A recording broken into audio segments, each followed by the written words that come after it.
This is Dom Genova, host of the No Nonsense Roundtable, heard every Saturday on News Radio Wham 1180.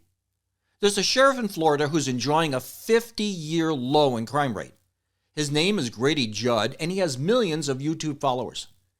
In his recent interview with me, in light of the election, I bring up our local candidates, Singletary and Jim VanBrederode, who were formerly police chiefs. Sheriff Judd gives us his views. Give you good value. And this is like a retail thing that we do here, Grady. We have Grady Judd, the national, let's see here, MCSA Sheriff of the Year. He's a sheriff in Polk County, Florida. And people are moving to Florida for a number of different reasons, retirement, or to have some place where it has no income tax, or to have a really safe community at in the Tampa area, right? That's right. And crime here is at a 50-year low. It's safe to walk the streets, to let your children play in the front yard. You know, it's that way because of the people we put in public office. Mm-hmm. It's that way because we respect each other.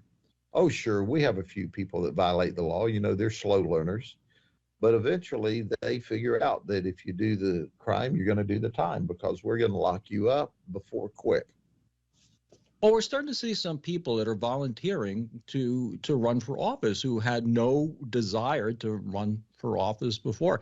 Here in Rochester, we have Singletary, who's running for Congress. He was the police chief of the Rochester Police Force. And we have Jim VanBrederode, who was a police chief in Gates, New York, and he was chairman of the Monroe County Police Chiefs Association. And these fellas didn't have this in their sights when they were 10 years old. Like you had the desire to be in law enforcement when you're 10 years old. That's what they wanted to do, but they never wanted to run for office. But they're running for office nonetheless because, well, people are coming out and they're trying to get more people involved in the decision process that have some experience in it, Grady. Well, let's face it, that if we're going to have a safer community than we currently have, we have to make sure we have the right people in office.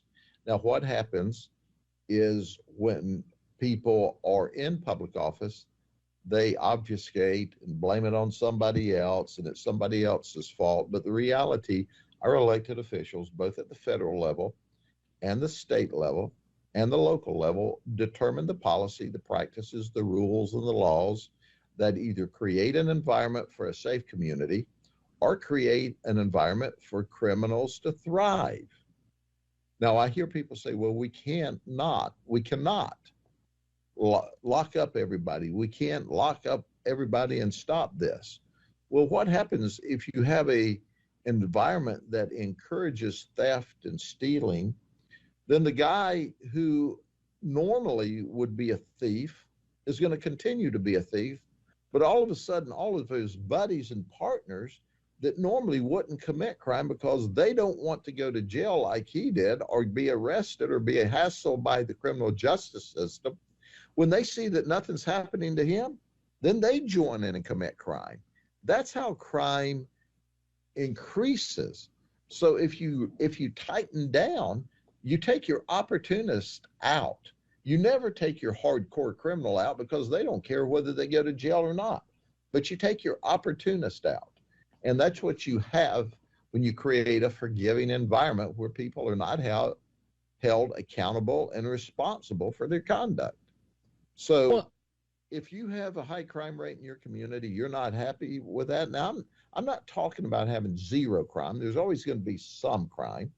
But if it's not going well and your crime's high and people aren't safe and don't feel safe, elect somebody else to public office. Well, thanks for listening, and please like and share. And all of our YouTubes are available on NoNonsenseRoundtable.com.